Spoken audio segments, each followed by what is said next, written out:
자, 오늘은 요한계시록 21장, 지난 시간에 21장의 이제 21장이 앞부분만 했어요. 21장을 세 부분으로 나눴는데 오늘은 9절부터 보도록 합니다. 그러니까 앞부분에서는 영원 세계에 펼쳐질 새 예루살렘에 대해서 살펴보고 이제 살펴보았는데, 여기 9절부터는 새 예루살렘의 그 모습이 어떤지 길게, 사실은 22장까지에서도 그 모습을 좀 묘사하고 있거든요. 그 묘사를 간단히 좀 보도록 하겠습니다. 계시록 21장 9절부터 읽을까요? 또 마지막 7재앙을 가득 담은 7호리병을 가진 7천사 가운데 하나가 내게 와서 나와 대화하며 말하기를, 이리 오라. 내가 너에게 신부인 어린 양의 아내를 보여주리라고. 내가 영안에서 나를 이끌어 그가 영안에서 나를 이끌어 크고 높은 산으로 가서 그 큰 도성 거룩한 예루살렘이 하나님께로부터 하늘에서 내려가는 것을 내게 보여주니, 하나님의 영광이 있어 그 도성의 광채가 가장 귀한 보석 같고 벽옥 같으며 수정같이 맑고, 또 크고 높은 성벽도 있으며 12대문이 있고 그 문에는 12천사와 이름들이 기록되어 있는데, 그것은 이스라엘 자손의 12지파의 이름이더라. 동편의 문이 3개, 서편의 문이 3개, 남편의 문이 3개, 서편의 문이 3개이며, 또 그 도성의 성벽에는 12기초석이 있는데 거기에는 어린 양의 12사도의 이름이 있더라. 나와 말하는 이는 그 도성과 그 문들과 그 성벽을 측량하려고 금갈대를 가졌더라. 그 도성은 네모가 반듯하며 길이와 너비가 같더라. 그러므로 그가 갈대로 그 도성을 측량하니 12,000 스타디온이요 길이와 너비와 높이가 같더라. 또 그가 그 성벽을 측량하니 144 규빗이라. 이는 사람의 척도고 천사의 척도라. 그 성벽은 벽옥으로 지어졌고 그 도성은 순금으로 맑은 유리 같고, 그 도성의 성벽의 기초석은 각양 보석으로 단장되었으며, 첫째 기초석은 벽옥이요 둘째는 사파이어, 셋째는 옥수, 넷째는 에메랄드, 다섯째는 홍마노, 여섯째는 녹보석, 일곱째는 감람석, 여덟째는 녹보석, 9째는 황옥, 10째는 녹옥수, 11째는 제신스, 12째는 차수정이더라. 또 그 12대문은 12신주니 그 문들은 각각 한 개의 진주로 되어 있더라. 그 도성의 거리는 순금이며 투명한 유리 같더라. 내가 보니 성 안에는 성전이 없더라. 이는 전능하신 주 하나님과 그 어린 양이 그곳의 성전임이라. 그 도성은 해나 달이 그 안에서 비칠 필요가 없으니 이는 하나님의 영광이 그곳을 비추고 어린 양이 그곳에 빛이 됨이라. 23절까지 좀 길게 읽었죠. 예. 좀 읽으면서 자세하게 한눈에 들어오지는 않을지 모르지만, 일단 이 새 예루살렘이 휘황찬란한 곳이라는 것 정도는 알 수 있겠죠. 엄청 멋있고 엄청 큰 곳이에요. 그렇죠. 각종 보석이 있다고 되어 치정되어 있다고 합니다. 11절에도 각종 보석이 있는데 벽옥 같다 그러고 귀한 보석 같다 그러고, 18절부터 21절까지 그 성벽에 대해 언급이 있는데, 하여튼 각종 보석입니다. 기본적으로는 벽옥으로, 18절 보니까 벽옥으로 지어졌는데 12기초석이 있어요. 그러니까 외곽으로 딱 보게 되면 성벽이 있고 성문이 있을 거 아니에요. 일단 외곽으로 보게 되면 성벽이고 성문이 있는데, 성벽은 기본 재료가 벽옥이고 12기초석이 있는데, 12기초석에 12사도의 이름이 기록되어 있다고 말합니다. 12사도. 왜 사도가 언급되냐 하면, 사도들은 교회의 기초이기 때문이에요. 물론 교회의 기본 기초는 예수님이시지만 사도들을 통해서도 주님께서 기초를 놓으셨다고 말씀하죠. 에베소서 2장 20절에 보게 되면 사도들이 교회의 기초라고 언급을 합니다. 에베소서 2장 20절에서 너희는 사도들과 선지자들의 기초 위에 세워졌으며, 그렇죠? 예수님께서 기본 모퉁이 뚫으면서 가장 기본적인 기초지만은, 그러나 사도들과 선지자들의 기초가 세워졌다고 말해요. 그래서 12사도들은 그만큼 중요한 사람들이에요. 12사도들은 그냥 교회 시대의 첫 인물들이라고만 말하기에는 그 비중이 매우 커요. 일단 예수님께서도 천인왕국에 임하실 때 모든 성도들에게, 그러니까 주님께 봉사한 성도들에게 유업을 주시지만, 특히 12사도들에게는 이스라엘의 12지파를 심판한다는 권세까지 주셨기 때문에 매우 중요한 임무를 맡았죠. 그래서 이제 새 예루살렘은 다른 이들을 위한 것이 아니라 교회를 위한 것이라 그랬지 않습니까? 교회를 위한 것이라 그랬어요. 9절에서도 신부인 어린 양의 아내라고 다시 한번 강조했지 않습니까? 새 예루살렘은 지난 시간에 봤던 것처럼 새 예루살렘은 물론 다른 사람도 들어갈 수가 있겠지만 기본적으로 교회의 기본 처소입니다. 우리들이 갈 기본 집이에요. 여러분 성도들이 갈 집이란 말이에요. 그래서 12사도들의 기초가 놓였다는 것을 우리가 볼 수가 있는 거죠. 21절에 있는 것처럼 이제 이 대문에는 또 12진주가 있어요. 12진주인데 대문이 12개고 12진주라는 얘기는 한 대문에 한 진주씩, 한 진주가 얼마나 커다란 진주면 대문이 한 진주로 되어 있는 거예요. 엄청 크죠. 거기 21절에 있잖아요. 그 12대문은 12진주니 그분들은 각각 한 개의 진주로 되어 있더라. 도대체 얼마나 컸으면 이렇게 될까요? 자, 아름다운 곳입니다. 그리고 이 12대문은 동서남북 3개씩의 문이 있어요. 문이 3개씩 있으니까 동서남북 3개씩 있으니까 12개 되는 거죠. 그리고 여기 또 12천사들이 기록되어 있고 12지파의 이름도 기록되어 있네요. 아무리 신약교회라고 하지만 구약과 신약의 연속성을 무시할 수가 없어요. 그래서 구약성도의 12지파도 같이 기록되어 있는 거죠. 이것 때문에 새 예루살렘은 구약성도, 그러니까 새 예루살렘은 이스라엘을 위한 것이다 라고 말하긴 힘들어요. 왜냐하면 분명히 어린 양의 신부라는 말을 썼기 때문에 이건 교회의 본거지가 맞아요. 그렇지만 아무리 신약교회가 구약 이스라엘과 다르다 하더라도요, 여러분 우리가 신약성경만 보진 않잖아요.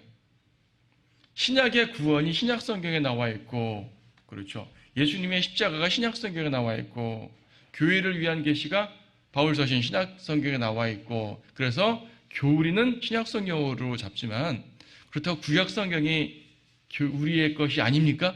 구약성경은 유대인의 것이고 신약성경은 우리의 것입니까? 아니에요. 구약성경도 우리 것이에요. 신구약은 연속성이 있어요.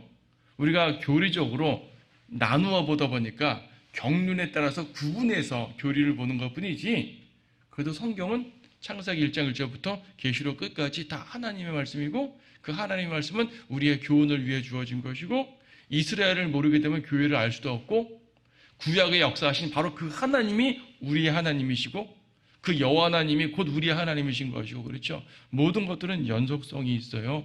그래서 12지파 이름도 같이 기록이 되는 겁니다. 자, 또 24절에 보게 되면은 구원받은 자들의 민족들이 그곳으로 들어온다 그래요. 민족들이란 말은 이방인들이거든요. 그러니까 이방인들이 그 문으로 출입해요. 그러니까 새 예루살렘 자체는 교회를 위한 거, 교회의 기본 쳐서 우리의 집이지만, 그러나 여기에 방문하는 사람들은 이방인들도 방문하는 거예요. 왜 이방인들이 방문하냐 하면 여기에 온 우주의 왕이 계시잖아요. 천인왕 때는 만왕왕이라 불림 받으셔서 이 세상의 모든 왕들의 왕이시지만 영원 세계에는 온 우주의 왕 아니시겠어요? 그렇죠? 온 우주의 왕이셔요. 만왕왕이십니다. 그분께 경배드리러 와야죠. 그래서 민족들이 들어옵니다. 민족들이 12문으로 들어온다고 할 때, 그래서 이제 보게 되면은 이 문 자체가 한 민족당 하나씩일 수도 있겠다 이런 생각을 해요. 왜 그런 생각을 하냐면 신명기 32장 말씀을 잠깐 보세요. 하나님께서 이스라엘 백성을 얼만큼 중요하게 취급하시는지, 하나님의 모든 경륜의 핵심으로 취급하시는 이유를 볼 수가 있습니다. 신명기 32장에 보게 되면 32장 8절 말씀. 지극히 높으신 분께서 민족들을 그들의 유업으로 나누셨을 때, 그분께서 아담의 아들들을 분리시키셨을 때, 그러니까 이방인들을 분리시 이제 나누셨을 때, 그분께서는 이스라엘 자손의 수에 따라 백성들의 경계를 정하셨으니라고 말이에요. 그러니까 이방인들을 분리하는 것도 이스라엘 백성과 연관돼서 분리를 하는 것인 거예요. 물론 오늘날 이방 백성들은 수없이 많은 백성들이 있다 보니까 이스라엘 백성들의 숫자와 직접 밀접하지는 않겠지만, 신명기 이 말씀은요, 천인왕국 영원세계에 걸쳐까지 펼쳐지는 하나님의 원래 계획 속에 들어가는 거예요. 그렇게 말하면은 이제 12지파가 있는 것처럼 12분이 있고, 이방 세계도 12민족으로 재배치될 것이다 라는 추론도 가능한 거예요. 직접적으로 천인왕국에는, 영원세계에는 이방민족들이 12민족으로 재배치된다라고 직접적인 언급은 없어요. 하지만 이런 말씀들을 통해서 우리는 이제 추론을 하는 거죠. 가능한 추론입니다. 자, 도성의 모습을 좀 더 봅니다. 18절 21절 보게 되면 도성의 거리, 그러니까 외곽으로 볼 때는 성벽과 성문만 보였는데 그 성 안으로 딱 들어가니까요 순금이에요. 순금이에요. 18절에 성곽은 벽옥으로 지어졌고 그 도성은 순금인데 또 맑은 유리 같답니다. 아니 그러니까 이 보석인데 유리 같대요. 보석인데 유리 같대요. 우리가 잘 상상이 안 되는 거죠. 그러니까 현재 이 땅에서 펼쳐지는 이 땅에서 볼 수 있는 보석들과는 좀 차원의 다른 보석인 걸 볼 수가 있을 것 같아요. 이름들은 물론 뭐 이렇게 여러 가지 감람석이니 홍마론이 에메랄드니 인간이 이해할 수 있는 언어로 묘사를 해 놓으셨지만 이건 천상에 있는 보석들이거든요. 새 예루살렘은 하늘에서 내려오지 않습니까? 땅에 있는 뭐 광산에서 캐낸 그런 걸로 만드는 것이 아니잖아요. 진주라고 표현했어도 땅에 있는 진주는 아닐 겁니다. 도대체 얼마나 커다란 조개가 있어가지고 그 커다란 문 한 채, 한 짝을 만들 수 있는 그런 진주를 낼 수가 있겠어요. 그렇죠? 이거는 하늘에 있는 보석들입니다. 그래서 우리가 다 이해할 수가 없고 그래서 벽옥 같다고 하면서도 맑은 유리 같다고 표현을 하는 거예요. 그리고 21절에서는 그 도성의 거리는 순금이며 투명한 유리 같더라. 또 유리란 말 썼죠. 순금인데 유리 같아요. 아니 다이아몬드가 유리 같다는 건 말이 돼요. 다이아몬드나 수정 같은 경우는 유리처럼 이렇게 투명하잖아요. 근데 금은 투명하지가 않잖아요. 근데 금을 또 유리 같다고 말합니다. 자, 정확하게 어떤 모습인지 모르겠어요. 그래서 많은 이제 그림 화가들이, 크리스찬 화가들이 새 예루살렘의 모습을 그리려고 많은 그림들을 그려요. 그러니까 우리의 이제 이해에 도움이 되는 그림을 그리는 거죠. 하지만 우리의 이해에 도움이 되는 그림을 그릴 뿐이지 완벽한 모습을 그릴 수 있는 사람은 세상에 존재하지 않을 겁니다. 도대체 어떤 모습이길래 이럴까요? 우리는 대략 짐작만 할 뿐입니다. 짐작만 해야죠. 지금 다 어리면 그날 올라가가지고 재미없을 거 아니겠어요? 그날 올라가서 야 이런 거였구나 이런 거였구나 내가 상상한 것보다 차원이 다르네. 왜 그런 말 했죠? 무엇을 상상하든지 그 이상이 될 것이다. 뭐 그런 말을 보통 쓰는데 새 예루살렘이 바로 그럴 것입니다. 그 크기, 규모를 보세요. 규모. 여기 16절에서는 네모가 반듯하고 길이와 너비가 같고 높이까지 같다 그러는데 각각의 변이 1만 2천 스타디온이랍니다. 1만 2천 스타디온은 환산하게 되면 약 2,400km 정도가 돼요. 한 변이 2,400km고 그것이 정사각형으로 되어 있고 또 높이까지 되어 있단 말이에요. 자, 높이까지는 일단 좀 너무 개념이 크니까 평면으로만 보면요. 미국의 3분의 2 정도가 돼요. 미국 땅에. 미국이 이제 정사각형이라 꾸불꾸불하지만 그걸 다 이제 정사각형으로 이렇게 모아보게 되면 거의 반은 넘고 전체는 안 되고 뭐 3분의 2 정도가 된다고 할 정도입니다. 엄청 크죠? 자, 이 도성이 땅에 탁 내려앉게 되면 가능할까요? 이 높이까지 2,400km라니까요. 이 엄청난 도성이 일단 지구가 둥근데 탁 설정되게 되면은 제대로 설정이 될까요? 뭐랄까 새 땅이니까 새 땅은 지금 땅보다 엄청 클 것이다. 그럴 수도 있죠. 이거는 현재 땅이 아닙니다. 새 땅이잖아요. 새 땅이니까 지금 땅보다 엄청나게 크고 그러면 이 정도는 능이 딱 설정될 수 있겠지 라고 생각할 수도 있어요. 하지만 여기 보게 되면은요 하늘로부터 내려온다 그러지 땅에 앉는다는 말은 사실 없거든요. 그러니까 말하자면은 이렇게 위성처럼 떠 있는 거라고 볼 수도 있어요. 그러니까 많은 사람들이 그걸로 출입하고 할 수가 있겠죠. 자, 정확한 건 할 수 없습니다. 정확한 건 할 수 없습니다. 그런데 현재의 지구 정도의 크기라 보게 되면 이러한 도성이 세워질 수는 없다. 그래서 많은 학자들은 이런 것들을 볼 때 이건 상징이지. 어떻게 이렇게 큰 게 땅에 세워질 수 있겠어? 라고 생각하는 거죠. 생각해 보세요. 이 계시록을 볼 때 이걸 이제 거리를 계산해 보게 됐을 때 이것이 땅에 세워진다고 생각할 수 있는 사람이 도대체 어디 있겠어요? 말이 안 되잖아요. 그래서 많은 사람들이 해결하는 법은 계시록은 어차피 상징이야. 계시록은 어차피 꿈이야. 환상일 뿐이야. 이렇게 엄청난 도성이란 말일 뿐이지. 이런 식으로 이제 설명하고 넘어갑니다. 어쨌든 이것도 새 하늘과 새 땅을 하든 이런 모든 것들을 이 문자적으로 해석하지 않는 사람들, 천인왕부터 천녀를 문자적으로 믿지 않는 사람들이니까 다양하게 생각을 하죠. 하지만 우리는 이걸 문자적으로 믿습니다. 문자적으로 믿는다면 이 땅에 이러한 커다란 도성이 세워지기는 불가능하죠. 그러면 두 가지 중에 하나예요. 이것이 땅에 직접 닿는 것이 아니라 이렇게 그 위성처럼 달처럼 이렇게 지구 주변에 떠 있는 거라든지, 아니면 새 예루살렘의 이 새 땅 자체가 지금 지구와 비교할 수 없을 정도로 엄청 크다든지. 근데 엄청 크다 그러면 약간 또 문제가 생겨요. 중력의 문제가 생기죠. 우리는 변화받은 몸이니까 중력 관계없지만 변화받지 않고 들어온 사람들은 관계가 있을 거 아니에요. 또 모르죠.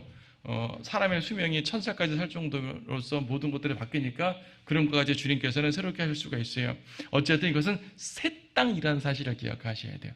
새 땅이기 때문에 모든 게 가능합니다. 문자적으로 보더라도 전혀 무리가 없어요. 새 땅의 규모는 우리가 상상할 수 없는 엄청 큰 것이에요. 길이와 너비와 높이가 같다고 되어 있습니다. 피터 라크한 박사는 이 부분에 대해서 좀 특이한 해석을 해가지고, 보통 길이, 너비, 높이라고 말하면 이제 정육면체, 주사위 같은 정육면체를 길이, 너비, 높이가 똑같은 것을 정육면체를 말하는데, 구한 박사는 그렇게 안 보고 피라미드 두 개를 이렇게 딱 합쳐놓은 거, 피라미드 이제 거꾸로 똑바로 딱 세워서 합친 거, 이래도 이제 변하고 가로 세로 높이가 똑같을 수가 있잖아요. 그래서 그렇게 특별한 모습으로 그림을 그리기도 합니다. 그럴 수도 있을 것 같아요. 그럴 수도 있지만 우리 일반적으로 생각하는 길이와 너비와 높이라는 것은 정육면체를 의미하기 때문에 이것이 정확히 어떤 모습일지는 우리가 100% 알기는 솔직히 힘들어요. 자, 이제 거기에 해당되는 그림들을 이제 많이들 그려놨는데, 각각 많은 그림들이 여러분에게 도움이 될지는 모르겠습니다. 그리고 성벽 두께도 17절에 보니까 144큐빗, 144큐빗이라는 얘기는 70m예요. 대략 70m. 벽 두께 자체가 70m예요. 중국이나 뭐 우리나라 고구려 선성들 성이 되게 두껍거든요. 그냥 높이 쌓려면 두께가 있어야 쌓죠. 그래도 70m요? 하긴 이렇게 2,400km의 높이를 쌓려면 이 정도 두께는 돼야지 되겠죠. 더 얇으면 가능하지 않으니까. 여리코가 무너졌을 때 여리코 성벽 자체의 두께가 2m 정도였다고 그래요. 그 고대에, 지금부터 3,400년 전에. 그러니까 이제 라합이 성벽에 살았다 그러잖아요. 성벽에 살았다는 얘기는 성벽에 방이 있는 거예요, 벽에. 여러분 이렇게 남한산성이나 산에 가보게 되면 성벽에 군사들이 왔다 갔다 할 수 있는 그런 길은 있잖아요. 성벽 위에 길을. 그래봤자 성벽을 통과하게 되면, 성문 통과하게 되면 기껏해 2, 3m 아니에요? 그렇죠, 2, 3m. 엄청 커다란 규모입니다. 하여튼 우리가 상상할 수 없는 규모예요. 상상할 수 없는 규모. 제가 숫자가 잘 좀 틀렸을지 모르겠습니다만 기본적으로 그렇습니다. 특이한 건 22절에 성전이 따로 없다 그러죠.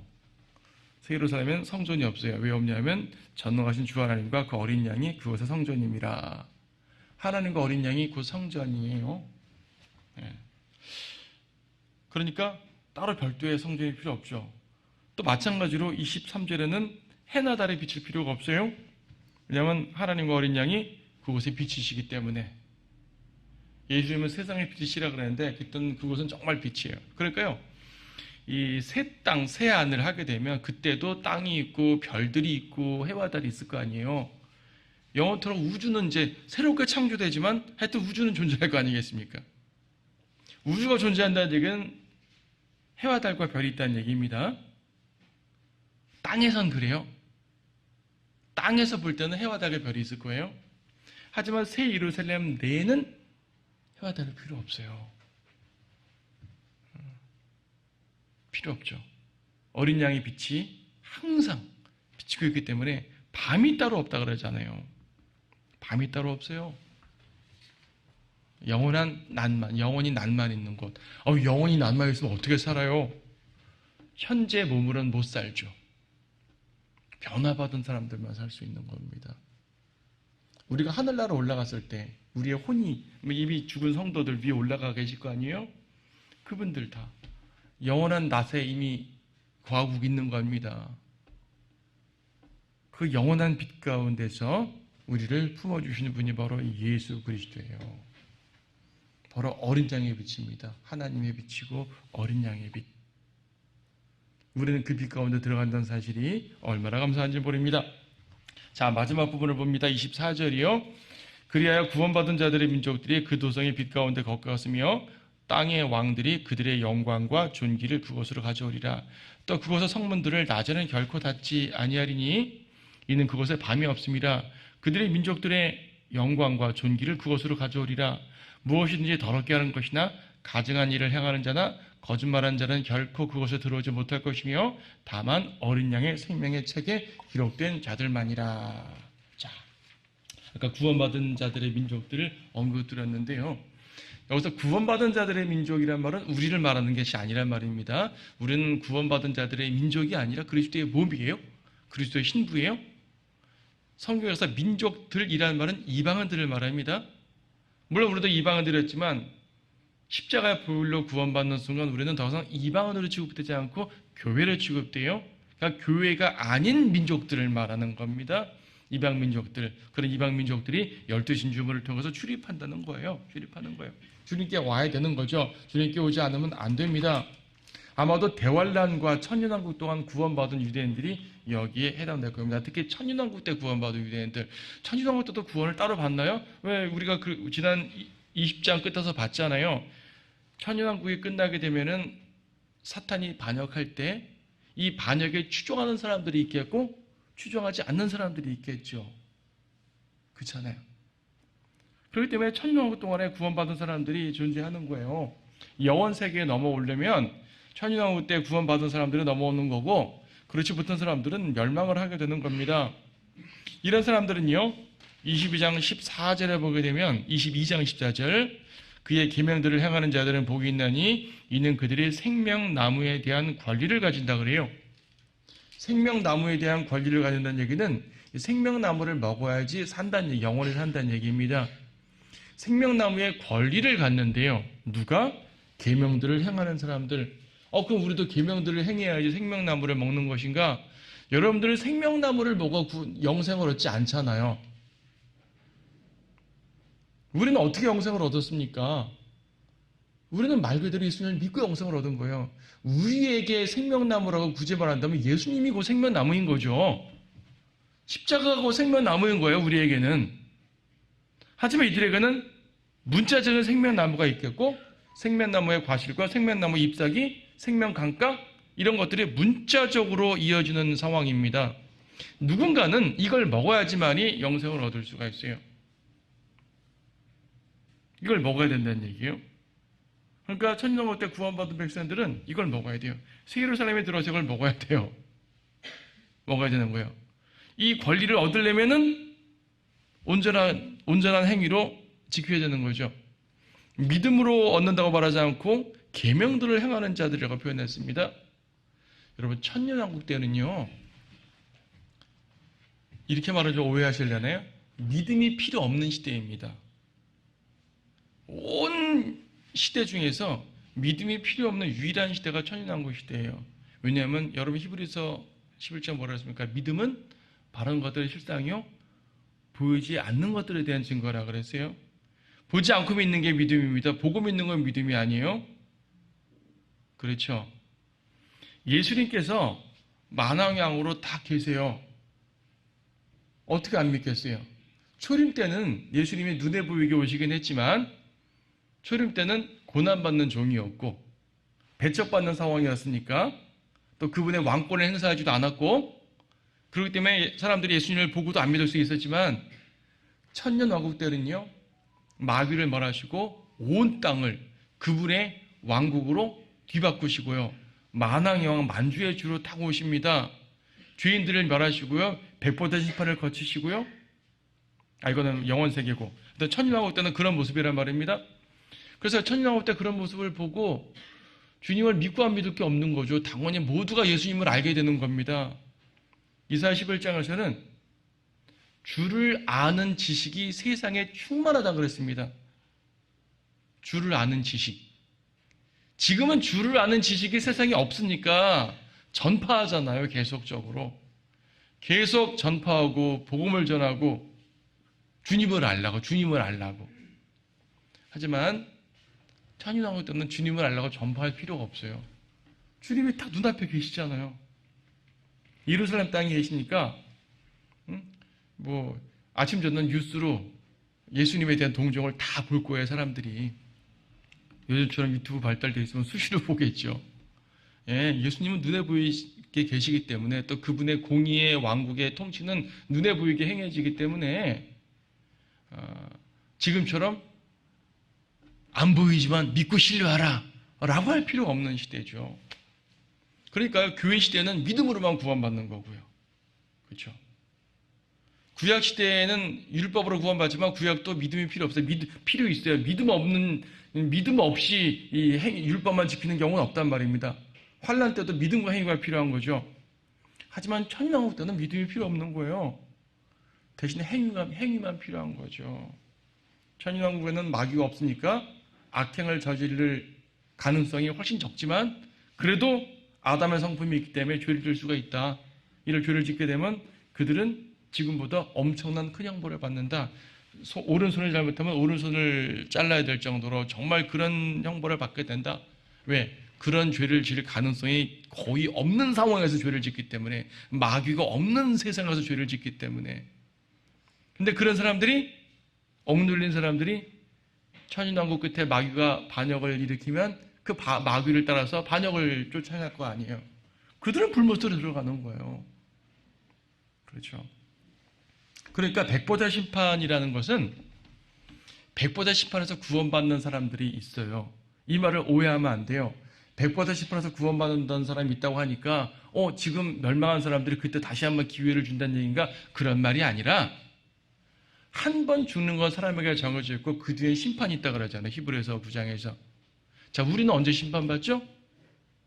그리스도의 심판서 받죠.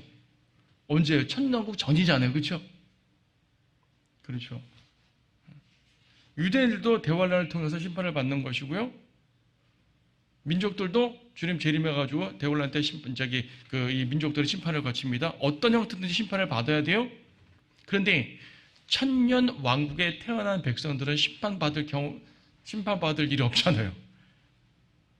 천년 왕국에 태어난 백성들은 그들의 행위로 구원을 받든지 구원을 받지 못하든지 그때 사람들은 심판을 받아본 적이 없잖아요.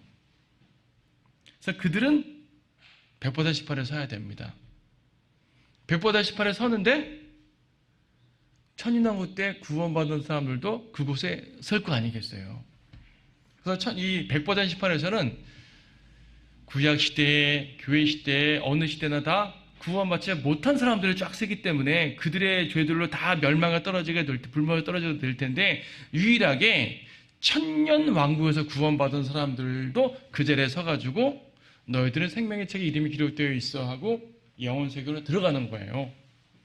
그들이 바로 구원받은 자들의 민족인 것이고, 그들이 바로 12진주문을 통해 새 예루살렘에 들어가가지고 생명나무를 먹고 생명나무 열매를 먹고 이제 영생을 얻게 되는 그런 사람들인 것이고, 그런 것입니다.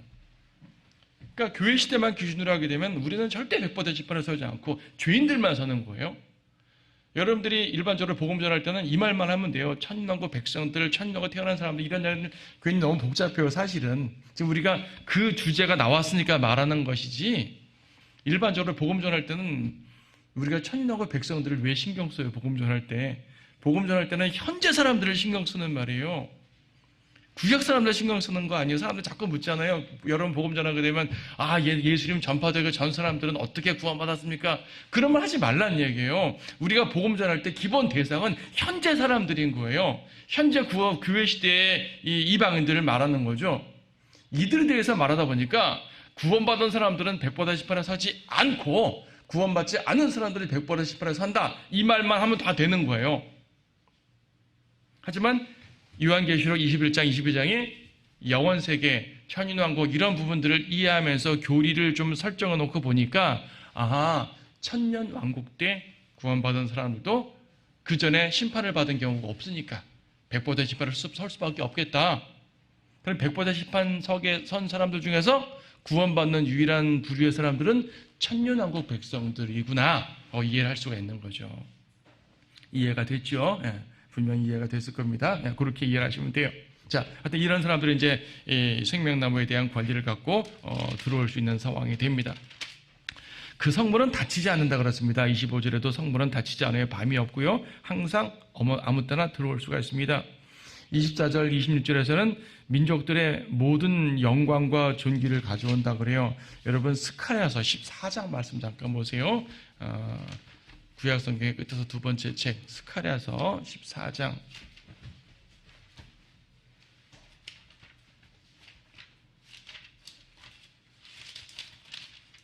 스가랴 14장 16절 말씀 보시게 되면 마지막 부분이죠. 예루살렘을 치러온 모든 민족들 가운데서 남아있는 자도 각기 그 왕 만군의 주께 경배하러 또 장막절을 지키려고 해마다 올라올 것이라. 천년 왕국 때 모습이에요. 천년 왕국 때 이방인들이 예루살렘에 와서 경배하러 와야 돼요. 경배하러 와야 돼요. 천년 왕국 때도 이방인들이 예루살렘에 경배하러 오는 것처럼 영원 세계에도 이방인들이 예루살렘에 경배하러 와야 됩니다. 여기서 예루살렘은 새 예루살렘이죠. 천년왕국 때 예루살렘은 땅의 예루살렘을 말하는 것이고 영원 세계 예루살렘은 새 예루살렘을 말하는 거예요. 그곳에 이방인들은 오게 되어 있습니다. 영원에는 새 예루살렘으로 모든 것들, 모든 자기들의 존귀와 영광을 가지고 올 수밖에 없겠죠. 자, 죄인들은 들어오지 못합니다. 27절 무엇이든지 더럽게 하는 것이나 가증한 일을 행하는 자나 거짓말하는 자나 들어오지 못합니다. 자, 이런 구절이 몇 개 나오죠. 22장 15절도 개들과 마술사들과 음행자들과 살인자들과 우상숭배자들, 거짓말하는 자들 들어올 수 없다. 그렇죠. 이런 구절들이 몇 군데 있었어요. 21장 8절도 두려워하는 자들, 믿지 않는 자들, 가증스러운 자들, 살인자들, 음행하는 자들, 마술하는 자들, 우상숭배자들, 거짓말하는 자들, 이런 사람들은 불못에 들어가고 새 예루살렘에 참여하지 못한다고 말하죠. 자, 행위를 언급하는 겁니다. 이 말을 사람들이 많이 오해들 해요. 행위 구원을 주장하는 사람들은 이런 구절들을 가지고 말할 때 우리는 은혜로만 구원받는 게 아니라 행위도 있어야 됩니다 라고 말합니다. 여러분 이단들 대화해 보게 되면 대부분 그런 말을 해요. 당연히 십자가의 피로 구원을 받지만 이렇게 악행을 저지르면 불못에 들어갈 거예요. 그러므로 악행을 저지르게 되면 빨리 회개하시고 회개하지 않으면 당신은 불못에 들어갈 겁니다. 이렇게 말해요. 구원의 영원한 보장 같은 건 없죠. 행위 구원입니다. 이런 구절들을 보는 거예요. 자, 지금 새 예루살렘을 말하는 이러한 마지막 부분에서 이런 죄들에 대한 경고를 하니까 그래, 우리가 구원을 받아서도 행위로 깨끗하게 행해야지 죄지면 지옥 가는구나 라고 생각을 하는데 그건 100% 오해입니다. 이거는 왜냐하면 이러한 모든 구절들은요 20장 12절로 이해를 하면 돼요. 20장 12절이 뭡니까? 내가 죽은 자들을 보니 작은 자나 큰 자나 하나님 앞에 서 있는데 책들이 펴져 있으며 또 다른 책도 펴져 있는데 생명의 책이라. 죽은 자들은 자기들의 행위에 따라 그 책들에 기록된 대로 심판받더라. 행위에 따라 심판받아요. 그래서 거짓말하는 자들, 살인자들, 음행하는 자들, 우상숭배자들 들어가지 못해요. 멸망한다고요. 불못에 떨어진다고요. 그런데 어떤 사람들이 들어갑니까? 어린 양의 생명의 책에 기록됐으면 들어가는 거예요. 구원받는 거예요. 어린 양의 생명의 책에 기록되는 유일한 이유는 예수님을 믿는 거죠. 나는 거짓말장이에요. 나는 죄인이라고요. 음행이나 사기나 그 외 여러 가지 성경에서 기록되는 그런 죄들 우리 다 해당된다고요. 그런데 예수 그리스도의 보혈의 공로로 말미암아 우리의 모든 죄가 제거되고 우리의 이름이 생명의 책에 기록이 됐단 말입니다. 아까 말한 천인왕과 백성들은 십자가 보혈이 아니라 행위로서 그 이름을 기록해야 되는 것이고 근데 그들은 별도잖아요. 지금 주제는 우리는 그렇지 않단 말입니다. 우리는 그리스도의 보혈로 다 된단 말입니다. 자, 백보단 심판에 서 있는 죄인들이 불못에 들어가는 이유가 뭐라 그랬어요? 자기들의 죄 때문에 들어가는 겁니다. 그런데 예수님을 믿으면 그 죄가 제거되잖아요. 예수님을 안 믿었기 때문에 자기 죄 갖고 들어가는 거예요. 교회 시대 성도들 기준으로 말씀드립니다. 교회 시대 사람들 기준으로. 예수님을 믿지 않았기 때문에 가증스럽게 행하고 살인하고 음행하고 마술하고 우상 숭배하고 거짓말하니까 그러한 죄들을 갖고 불모셔 들어가는 거라고요. 예수 그리스도를 믿었다면 그분의 보혈로 말미암아 이 죄들을 다 씻김 받았기 때문에 100% 심판에 그런 죄가 우리 눈에 보이지 않고요. 어린 양의 생명의 책에 있는 이름밖에 없단 말입니다. 우리는 이 행위로 구원받지, 행위를 멸망한다가 아니라 어린 양의 생명의 책, 어린 양의 보혈이 우리에게 기준이 되는 거예요. 그러니까 어린 양의 보혈로 해당되지 않는 사람들은 죄인이면 들어가지 못한다 그 말입니다. 천인하고 백성들은 아까 말한 것처럼 굳이 믿음이 필요 없는 시대, 예수님이 보이는 백성 시대니까 그들의 행위가 의롭고 올바로야 된다라고 말씀드렸어요. 의롭고 올바르지 못하면 불모서 떨어지는 것이고요. 의롭고 올바르게 되면은 주님께서 받아들여 주셔가지고 새 예루살렘에 생명과일을 먹으러 오게 한다는 것이죠. 자, 분명히 이해되셨죠? 이처럼 성경의 구원에 대한 이러한 경륜은 달라요. 천인왕국 때의 구원에 대한 모습들, 교회 시대의 구원에 대한 모습들. 그래서 많은 사람들이 오해하는 게 이런 거짓말하는 자, 가증한 자, 죄 짓는 자, 뭐 더럽히는 자 이런 자들이 불모셔 들어간다. 둘째 사망이라고 분명히 12장에서 20장에서 말씀하셨잖아요. 우리는 거기에 해당되지 않는다. 우리는 어린 양의 보혈로 말미암아 어린 양의 생명의 책에 기록되어 있기 때문에 생명책에 기록된 자들은 그곳에 들어오는 겁니다. 우리는 똑같이 생명책에 기록되어서도 우리는 그리스도의 신부로서의 모습이고 이들은 일반 백성으로서의 모습이지만 어쨌든 구원받은 백성들이 되는 거죠. 우리에게는 너무나 간단한 일이에요. 여러분의 행위로 열심히 지키지 않아도 돼요. 그분의 보혈 하나면 우리의 모든 죄가 다 지워집니다. 어떤 분은 이 교회 시대 때 태어난 것이 참 힘들다, 죄 많은 세상 힘들다라고 말하지만 오히려 가장 쉽게 구원받을 수 있는 시대에 태어난 거예요, 여러분들은. 그렇지 않습니까? 얼마나 감사해요. 비록 세상 삶에서 여러 가지 어려움들도 있지만 적어도 구원만큼은 그리스도의 보혈로 단번에 받았어요. 구원만 시켜주고 끝나시는 분인가? 아니죠. 구원하신 주님께서는 우리의 평생 인도자시고 지도자시고 목자십니다. 구원주로 끝나지 않고 주님이 되시는 거예요. 세이버로 끝내지 않고 로드가 되신다는 얘기죠. 그렇죠. 구세주면서 동시에 지속적인 주님이시에요. 목자시고 인도자시고. 그래서 우리는 이런 모든 것들을 볼 때 우리가 들어갈 영광의 모습을 기억하면서 더 소망하게 되고 우리 이렇게 영광 주신 주님을 더욱더 찬양을 하게 됩니다. 자, 오늘까지 여기까지 보시고요.